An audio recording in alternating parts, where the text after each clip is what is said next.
सनातन धर्म एक विराट वट वृक्ष है। उसकी तुलना किसी झाड़ और झंकार से नहीं करनी चाहिए, छोटेपन से नहीं करनी चाहिए। दुनिया के अंदर अन्य संप्रदाय हो सकते हैं, पंथ हो सकते हैं, सेक्ट हो सकते हैं, उपासना विधि हो सकती है, धर्म तो एक ही है, वह सनातन धर्म है। यही मानव धर्म है। ये हम सबका सौभाग्य है कि इस महाकुंभ के आयोजन के साथ हमें साक्षी बनने का अवसर प्राप्त हो रहा है।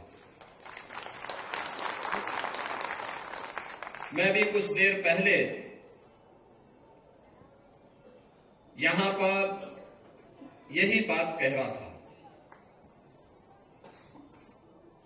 जब पूज्य अखाड़ों से आए हुए स्वामी बलराम भारती जी महाराज, स्वामी श्री शंकरानंद सरस्वती जी महाराज, स्वामी श्री सत्यगिरी जी महाराज, स्वामी श्री मुरलीदास जी महाराज, स्वामी श्री राजेंद्र दास जी महाराज, स्वामी श्री दुर्गादास जी महाराज, स्वामी श्री जगतार मुनि जी महाराज, स्वामी श्री देवेंद्र गिरी जी महाराज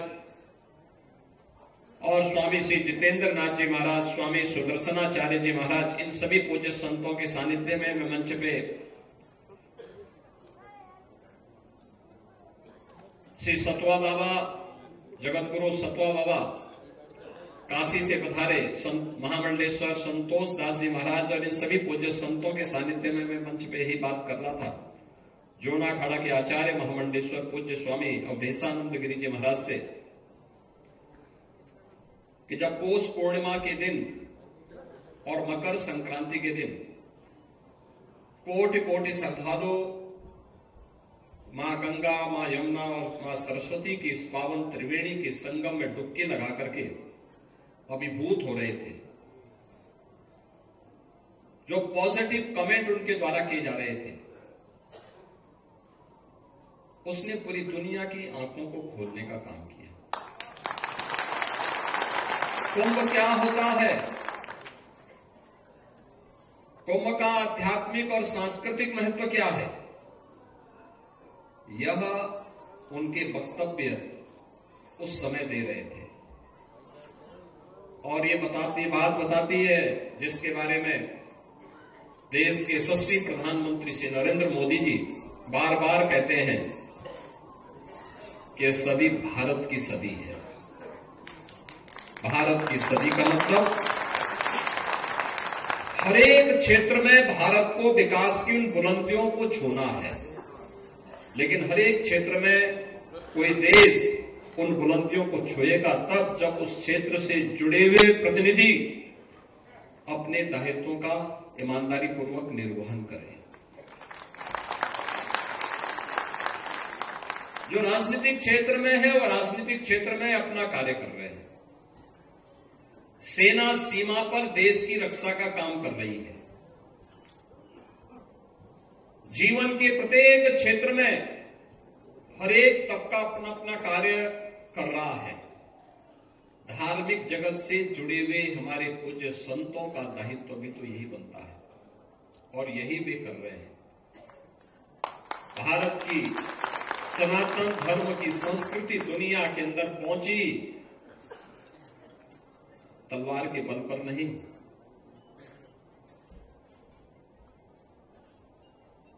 अपने सद्भाव के उपदेश के माध्यम से पहुंची।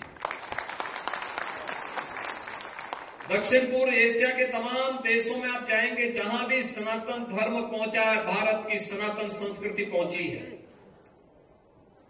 वहां पर उन्होंने अपने कार्य से, अपने व्यवहार से, वहां पर भारत के मूल्यों और आदर्शों ने वहां के समुदाय को अपनी ओर आकर्षित किया। सनातन धर्म के मूल्यों के साथ उन्हें जोड़ने का काम किया।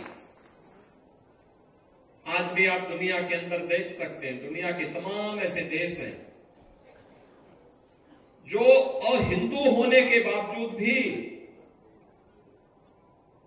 जिन्होंने राम की, कृष्ण की या फिर बुद्ध की परंपरा को स्वीकार किया है और बड़े गौरव के साथ उस परंपरा के साथ जुड़ने में अपने आप को गौरवान्वित महसूस करते हैं। आप इंडोनेशिया में चले जाइए, उपासना विधि इस्लाम है, लेकिन कोई उनसे पूछेगा, किसी इंडोनेशिया वासी से कोई पूछेगा कि आपके पूर्वज कौन हैं, तो कहेंगे राम हमारे पूर्वज हैं।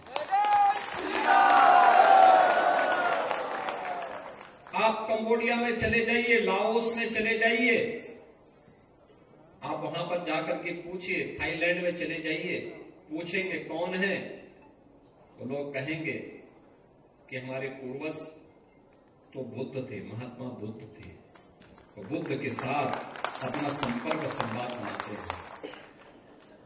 आप दुनिया के अंदर किसी न देश में जाइए, किसी न किसी रूप में भारत के साथ वे जुड़ते हुए दिखाई देते हैं।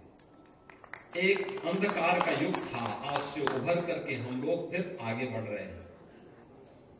लेकिन जितना सकारात्मक माहौल है, उतनी ही चुनौतियां भी होती हैं, उतनी ही चुनौतियां भी होती हैं। और याद रखना, कोई भी धर्म, हमें दो चीजों का ध्यान बहुत मजबूती के साथ रखना होगा। सनातन धर्म एक विराट वट वृक्ष है, उसकी तुलना किसी झाड़ और झंकार से नहीं करनी चाहिए, छोटेपन से नहीं करनी चाहिए। दुनिया के अंदर अन्य संप्रदाय हो सकते हैं, पंथ हो सकते हैं, सेक्ट हो सकते हैं, उपासना विधि हो सकती है, धर्म तो एक ही है, वह सनातन धर्म है, यही मानव धर्म है। हमारा खड़ दर्शन संप्रदाय भारत के अंदर जन्मे में जितनी भी उपासना विधियां हैं, वे पंथ और संप्रदाय की उपासना विधि से भले ही अपने संप्रदाय के साथ जुड़े हुए हों, लेकिन निष्ठा और आत्मा सबकी सनातन धर्म में बसती है। इसीलिए तो हम सब एक साथ यहां बैठे थे, एक साथ बैठे, कोई भेद नहीं। जब हम संत एक साथ मिलते हैं तो ऐसे मिलते हैं जैसे गुरु भाई मिल रहे हो आपस में, कोई भेद नहीं होता।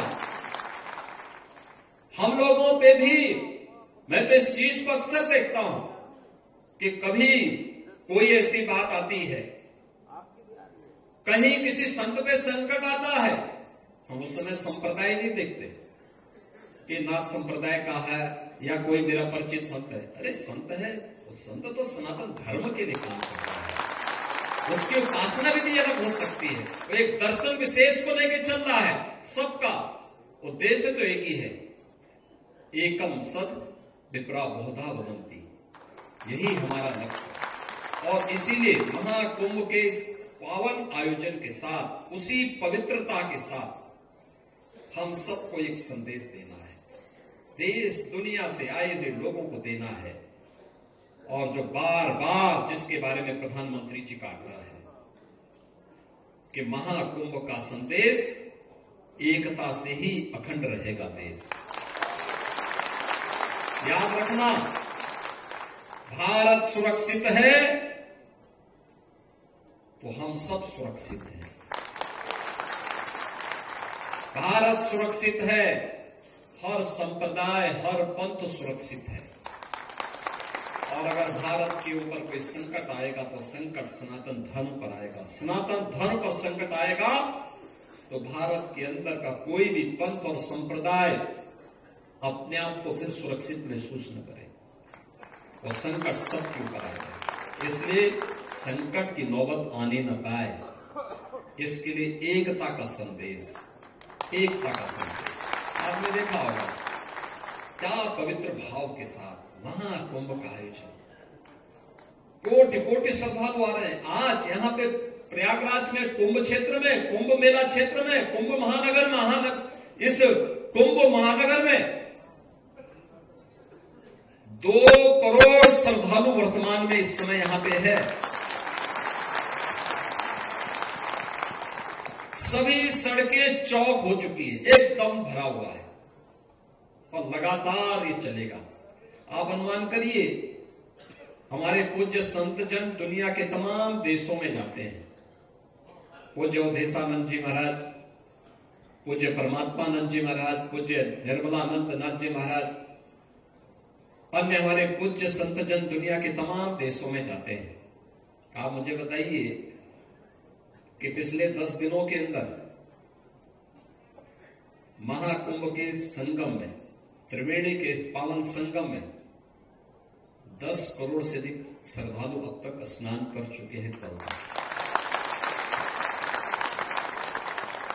और अगले 35 दिन के अंदर, जो बचे हुए 35 दिन हैं, इन 35 दिनों में ये संख्या पहुंचेगी 45 करोड़ तक। दुनिया के अंदर कितने देश हैं? दुनिया के अंदर कितने देश हैं जो 45 करोड़ लोगों को एक अस्थायी सिटी में आमंत्रित करके उनको जोड़ने का संदेश दे रहा है? और दुनिया के अंदर कौन सा ऐसा देश है और जहां पर कोई भूखों नहीं सो सकता? किसी भी अखाड़े में जाएंगे, किसी भी शिविर में जाएंगे, वहां पर उसको 2 जून की रोटी मिल जाएगी, आशीर्वाद में मिलेगा, दक्षिणा भी मिलेगा और प्रसाद भी प्राप्त होगा। केवल सनातन धर्म ही दे सकता है।